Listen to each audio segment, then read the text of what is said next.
صلوا عليه وآله صلوا عليه وآله أعوذ بالله من الشيطان الرجيم بسم الله الرحمن الرحيم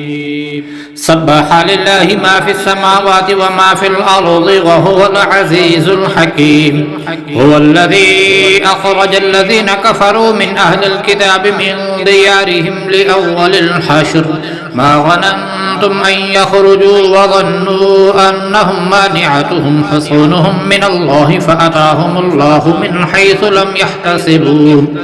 وقذف في قلوبهم الرعب يخربون بيوتهم بأيديهم وأيدي المؤمنين فاعتبروا يا أولي الأبصار ولولا أن كتب الله عليهم الجلاء لعذبهم في الدنيا ولهم في الآخرة عذاب النار ذلك بأنهم شاقوا الله ورسوله ومن يشاق الله فإن الله شديد العقاب ما قطعتم من لينة أو تركتموها قائمة على أصولها فبإذن الله وليخزي الفاسقين وما أفاء الله على رسوله منهم فما أوجفتم عليه من خيل ولا ركاب ولكن الله يسلط رسله على من يشاء والله على كل شيء قدير ما أفاء الله على رسوله من أهل القرى فلله وللرسول ولذي القربى واليتامى والمساكين وابن السبيل كي لا يكون دولة بين الأغنياء منكم وما آتاكم الرسول فخذوه وما نهاكم عنه فانتهوا واتقوا الله إن الله شديد العقاب للفقراء المهاجرين الذين أخرجوا من ديارهم وأموالهم يبتغون فضلا من الله ورضوانا وينصرون الله ورسوله أولئك هم الصادقون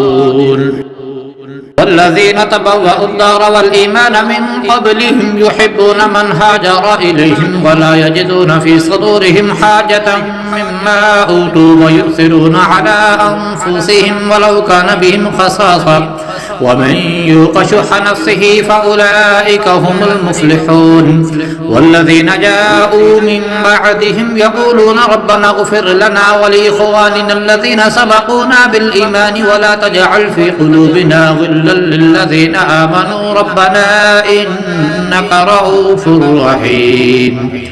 ألم تر إلى الذين نافقوا يقولون لإخوانهم الذين كفروا من أهل الكتاب لئن أخرجتم لنخرجن معكم ولا نطيع فيكم أحدا أبدا وإن قتلتم لننصرنكم والله يشهد إنهم لكاذبون لئن أخرجوا لا يخرجون معهم ولئن قتلوا لا ينصرونهم ولئن نصروهم ليولن الأدبار ثم لا ينصرون لأنتم أشد رهبة في صدورهم من الله ذلك بأنهم قوم لا يفقهون لا يقاتلونكم جميعا إلا في قرى محصنة أو من وراء جدر بأسهم بينهم شديد تحسبهم جميعا وقلوبهم شتى ذلك بأنهم قوم لا يعقلون كمثل الذين من قبلهم قريبا ذاقوا وبال أمرهم ولهم عذاب أليم كمثل الشيطان إذ قال للإنسان اكفر فلما كفر قال إني بريء منك إني أخاف الله رب العالمين فكان عاقبتهما أنهما في النار خالدين فيها وذلك جزاء الظالمين يا أيها الذين آمنوا اتقوا الله ولتنظر نفس ما قدمت لغد واتقوا الله إن الله خبير بما تعملون ولا تكونوا كالذين نسوا الله فأنساهم أنفسهم أولئك هم الفاسقون لا يستوي أصحاب النار وأصحاب الجنة أصحاب الجنة هم الفائزون لو أنزلنا هذا القرآن على جبل لرأيته خاشعا متصدعا من خشية الله وتلك الأمثال نضربها للناس لعلهم يتفكرون هو الله الذي لا إله إلا هو عالم الغيب والشهادة هو الرحمن الرحيم هو الله الذي لا إله إلا هو الملك القدوس السلام المؤمن المهيمن العزيز الجبار المتكبر سبحان الله عما يشركون هو الله الخالق البارئ المصور له الأسماء الحسنى